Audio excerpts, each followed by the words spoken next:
প্রশ্নে বলা আছে, দেখো, একটি প্রশ্নপত্রে 50টি অবজেক্টিভ ধরনের প্রশ্ন রয়েছে, যেখানে প্রতিটা প্রশ্নের মান 2 নম্বর, অর্থাৎ এক একটা প্রশ্নের সঠিক উত্তরে 2 নম্বর পাওয়া যায়, কিন্তু প্রতিটি ভুল উত্তরের জন্য হাফ নম্বর করে বাদ দেওয়া হয়। একটি ছাত্র সবকটি প্রশ্নের উত্তর দিয়ে 50 নম্বর পেয়েছে। সে কতগুলি প্রশ্নের উত্তর সঠিক দিয়েছিল? এই অঙ্কটা আমরা দুভাবে করতে পারি, একটা হচ্ছে পাটিগণিতের নিয়মে আর একটা বীজগণিতের নিয়মে। প্রথম আমরা অঙ্কটিকে পাটিগণিতের নিয়মে সলভ করে দেখাচ্ছি। দেখো, এখানে মোট প্রশ্ন রয়েছে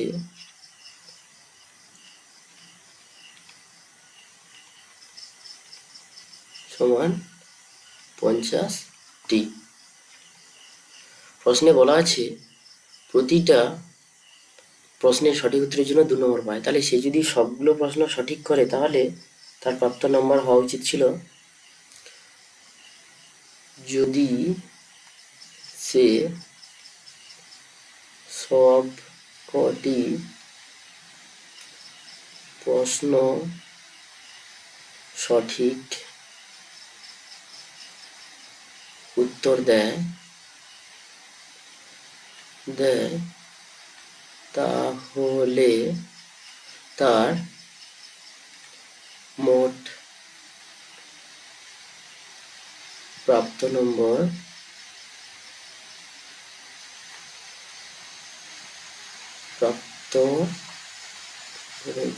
মোট প্রাপ্ত নম্বর সমান কত দাঁড়াবে না, 50 ইন্টু 2 সমান 100। ঠিক আছে, কিন্তু সে পেয়েছে কত? সে পেয়েছে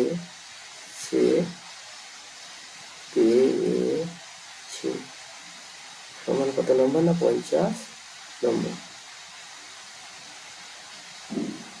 ঠিক আছে, তাহলে সে পেয়েছে 50 নম্বর। তাহলে আমরা এখানে বলতে পারি কতটা কম পেয়েছে। যদি হিসেব করি, তাহলে তার পাওয়ার কথা ছিল 100, কিন্তু পেয়েছে 50, তাহলে কম পেয়েছে। কম নম্বর পেয়েছে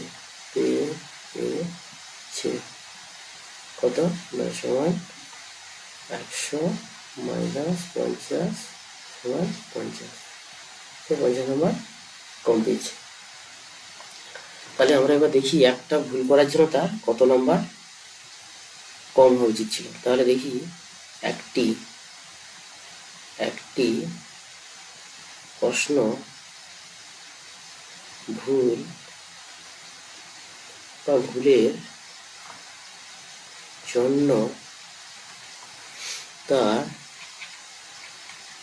নম্বর কমবে কতটা?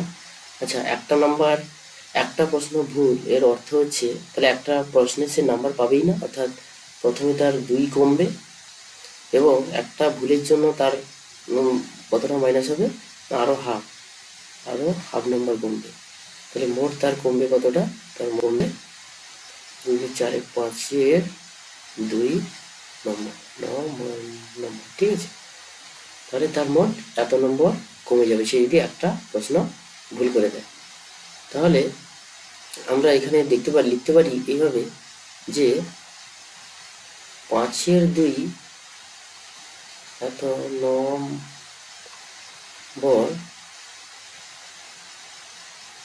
কম পায় কটা না, একটি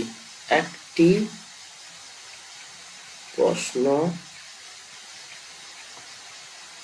ভুল করার জন্য।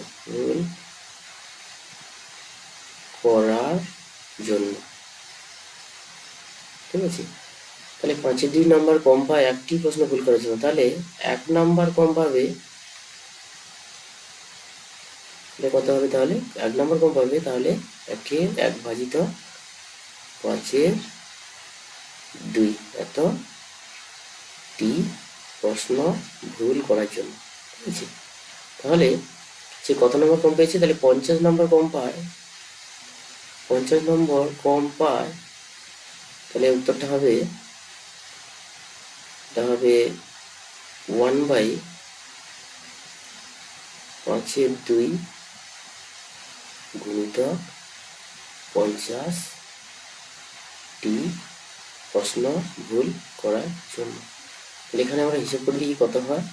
তাহলে সমান চিহ্ন দিলাম, নিচে সমান চিহ্ন দিয়ে লিখলাম, তাহলে 2/5 গুণিতক 50টি প্রশ্ন ভুল করার জন্য। তাহলে দেখি এটা কাটাতে গেলে 5 10 এ 50 তখন 10 দুগুণে 20, 20টি প্রশ্ন ভুল করার জন্য।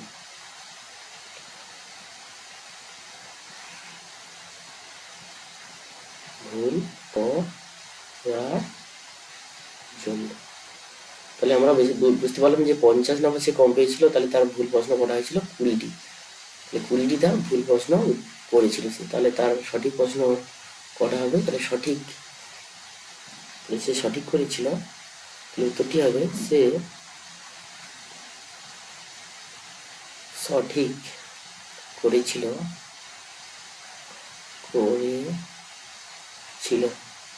কটি হবে? মোট প্রশ্ন 50টি, তার মধ্যে 20টি ভুল বাদ দিয়ে দিলাম, উত্তর হবে 30টি। তাহলে সে 30টি প্রশ্ন সঠিক উত্তর দিয়েছিল। এই অঙ্কটাকে আমরা যদি বীজগণিতের নিয়মে সলভ করি তাহলে কি দাঁড়াবে দেখে নিই।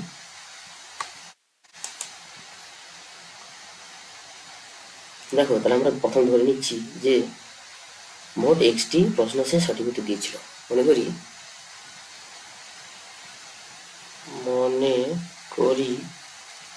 সে xটি প্রশ্নের সঠিক উত্তর দিয়েছিল। ঠিক আছে, ধরে নিলাম যে সে xটি প্রশ্নের সঠিক উত্তর। তাহলে ভুল উত্তর কটি হবে? তাহলে xটি যদি সঠিক হয় তাহলে ভুল করেছিল কটি? তাহলে হবে ভুল করেছিল কটি হবে? মোট প্রশ্ন 50টি, 50টি থেকে x সঠিকটা বাদ দিয়ে দিলে ভুল প্রশ্ন হচ্ছে এতটি। 50 মানে xটি সে ভুল উত্তর দিয়েছে। এবার দেখো, প্রশ্নে বলা আছে যে একটি সঠিকের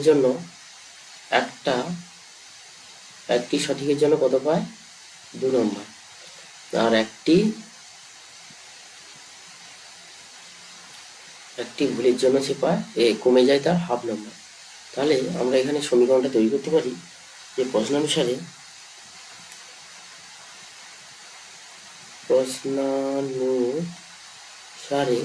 তাহলে xটি সঠিক উত্তরের জন্য তার প্রাপ্ত নম্বর আছে 2x, সেখান থেকে বাদ যাবে। তাহলে ভুল করেছে কটা? 50 মাইনাস x, এতগুলির জন্য বাদ যাবে কত নম্বর? Half number. এক একটার জন্য হাফ নাম্বার হলে টোটাল এত নম্বর। সমীকরণটা আমার দাঁড়ালো প্রাপ্ত নম্বর তার কত? না 50। এটা হচ্ছে সমীকরণ। তাহলে সলভ করে দেখি কত আছে।